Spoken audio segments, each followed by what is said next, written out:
भीमराव सेनेचे अध्यक्ष राजू थाटे यांच्या वतीने महाडच्या 14 तळ्यापासून लॉंग मार्च काढण्यात आले। आज लॉंग मार्चचा तिसरा दिवस आहे आणि आज ते दादर येथील चैत्यभूमीवरती आलेत। आपल्यासोबत आपली मागणी अशी आहे की नागपूरच्या टाकळघाट मध्ये जो अंधश्रद्धा पाखंडगिरी जी चालते ती बंद झाली पाहिजे आणि यास जबाबदार येथील दीक्षाभूमी समिती तिथला जो अध्यक्ष आहे भंते सरई सुसई जो त्या ठिकाणी जाऊन वित्तू बाबाला शरण जातो अशा माणसाच्या हातातून ती दीक्षाभूमी समिती काढून तिथं चांगले बौद्ध अनुयायी त्या ठिकाणी घ्यावे ही आमची मागणी आहे। तिसरा दिवस आहे आंदोलनाचा।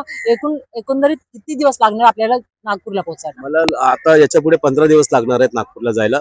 आमचा जो टप्पा आहे पुढचा, आता आम्ही कल्याणला आज रात्री थांबणार आहोत, उद्या इगतपुरीला, नंतर नाशिक, जळगाव, त्यानंतर भुसावळ, मग पुन्हा संभाजीनगर जालना, बुलढाणा, अकोला, त्यानंतर आम्ही अमरावती करून यवतमाळ, वर्धा आणि नागपूर असं आमचा तो लॉंग मार्चचा रूट असणार आहे। याच्या आधी पण आपण तिथे गेलेला, तिथे जाताना अडथळा आपल्याला निर्माण झाला। काय परिस्थिती आहे तिथे, काय होते?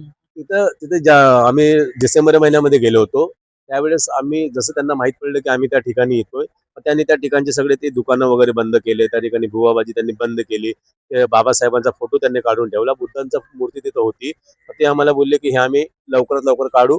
परंतु आम्ही मुंबईला आल्यानंतर 8 ते 15 दिवसानंतर पुन्हा तसं चालू झालं।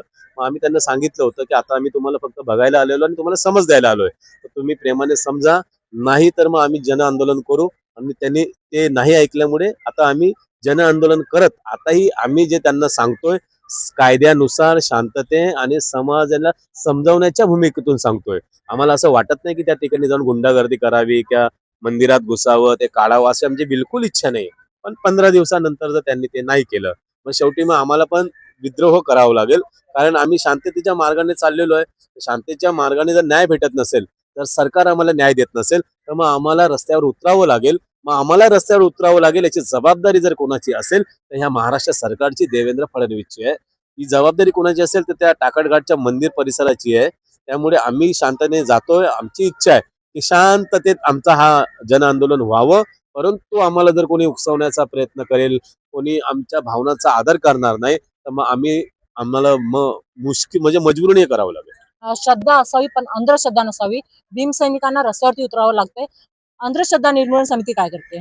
अंधश्रद्धा निर्मूलन समितीने देखील प्रयत्न केला होता, परंतु अंधश्रद्धा निर्मूलन समिती श्याम मानव यांनी ज्यावेळेस तो पवित्रा घेतला होता, त्यावेळेस त्यांना तू आमच्यामध्ये लुडबुड करू नकोस, नाही तर तुझ्यावर ॲट्रॉसिटी ॲक्टनुसार गुन्हा दाखल करेल असा त्या समितीवाल्यांनी त्यांना दम दिला आणि त्यामुळे ते मागे हटले। ते श्याम मानवजी ते ठीक आहेत, त्यांना ते ॲट्रॉसिटी वगैरेमुळे त्यांना ते नाही केलं त्यांनी, परंतु मी बाबासाहेबाचा बच्चा आहे, तुम्हाला दाखवू ॲट्रॉसिटीचा गैरवापर पण जे करतील ना त्यांच्यासाठी पण आम्ही यापुढे काम करू। भीमसैनिकांना काय म्हणतात लॉंग मार्च मध्ये सामील होण्यासाठी? मी तमाम भीमसैनिकांना विनंती करतो, मित्रांनो, आपल्या पूर्वजांनी ज्या हाल अपेष्टा सहन केलेल्या आहेत, ज्या पूर्वजांना ह्या हिंदू धर्माने रस्त्याला चालण्याचा अधिकार नव्हता, आपल्याला बोलण्याचा, शिक्षण घेण्याचा, काय आम्ही आमचा थुका खाली पडाने म्हणजे गळ्यात मडकं होतं आणि पाठीला झाडू होता, हे दिवस आमचे जर कोणी आमचे हे घालवले असतील ना, ते महामानव डॉक्टर बाबासाहेब आंबेडकरांच्या संविधानाने घालवले आहेत। बाबासाहेबांनी आम्हाला बुद्धाचा सद्धम्म दिलेला आहे आणि त्या धम्मामध्ये पाखंडगिरी चालत नाही। जो एका बापाची औलाद असेल तो बुद्ध धम्मानुसार वागेल, म्हणजे 2 बापाची औलाद असेल ना त्यांनी त्यांच्या घरात करावं, परंतु बाबासाहेब आंबेडकर आणि बुद्धांच्या मूर्तीसमोर करायचं नाही। ज्यांना ज्यांना वाटत असेल की बाबासाहेबांमुळे आपण खातो तो घास आणि घेतो तो श्वास असेल, त्या सगळ्या भीमसैनिकांनी माझ्यासोबत या, कारण बाबासाहेबांनी सांगितलं होतं की जेव्हा भंतेजी त्यांना बोलले की तुम्ही बुद्ध धम्माची दीक्षा घेताय, पण तुमचे जे लोक आहे जाणार म्हणजे या धम्माला न्याय देणार नाही, तेव्हा बाबासाहेब बोलले होते की माझी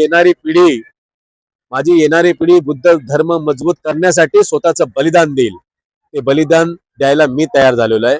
माझ्यासोबत कोण येऊ न येऊ, मी एकटा जाईल, जे येतील त्यांचं वेलकम, कारण मी माझ्या बाबासाहेबांच्या शब्दाला जागलोय आणि माझ्या बाबासाहेबांनी त्या भंतेला बोलला होता ना की माझी पुढची पिढी मजबूतीने या बौद्ध धर्माला वाढवेल, तर त्याचं काम मी करणार आहे। हा लॉंग मार्च मध्ये ज्यांना ज्यांना वाटतं की बाबासाहेबांचं स्वप्न पूर्ण करायचं आहे, ज्यांना ज्यांना वाटतं की बाबासाहेबांचे लायक लेकर आहेत, त्यांनी माझ्यासोबत यावं। नेतृत्व तुम्ही करा, मला काही फरक पडत नाही, फक्त सोबत, मी कोणता नेता नाहीये, तुम्ही माझ्या सोबत या, आपण सगळे मिळून आंदोलन करू। जय भीम, नमो बुद्धाय।